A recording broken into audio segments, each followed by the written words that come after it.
প্রিয় দর্শক, অবাক করা একটি বিষয়, দেখেন কত পরিমাণের শশা ধরেছে এই গাছগুলোতে। আসলে বাংলাদেশের মাটি সোনার থেকে খাঁটি, এই কথাটি সত্য যদি আপনি সঠিকভাবে পরিচালনা করতে পারেন। তবে নৌকায় চড়ে শশা কাটার দৃশ্যটি ছিল অসাধারণ। দেখেন পুকুরের উপরে মাচা করে দেওয়া হয়েছে এবং তার নিচ দিয়ে নৌকা নিয়ে চলে যাচ্ছে সেই শশা কাটার জন্য। পুকুরের ধার দিয়ে যে জমিগুলো পড়ে থাকে সেগুলো ছিল অযথাই, কিন্তু এই চাচাটি সেই জায়গাটি কাজে লাগিয়েছে এবং অনেক লাভবান হয়েছে এবং সে এখন সফল। শসাগুলো ছিল হাইব্রিড জাতের, কিন্তু এই শসাগুলো দেখতে যত সুন্দর, খেতেও তার থেকে অনেক সুন্দর।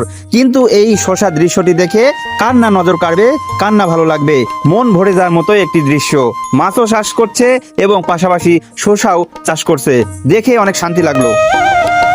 যদি আপনাদের মাথাও এরকম আইডিয়া থাকে, অবশ্যই এই ধরনের চাষাবাদ করতে পারেন। অনেক জায়গায় পরিত্যক্ত হয়ে পড়ে আছে, সেই জায়গাকে সঠিকভাবে কাজে লাগানোই আমাদের যেন দায়িত্ব এবং আমরা করলে সেটা সফল হতে পারবো।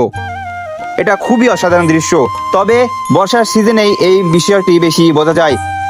প্রিয় দর্শক, অবশ্যই আমার চ্যানেলটি সাবস্ক্রাইব করে পাশে থাকবেন। আপনাদের এই সমস্ত ভিডিও আরো দেখানোর চেষ্টা করবো ইনশাল্লাহ।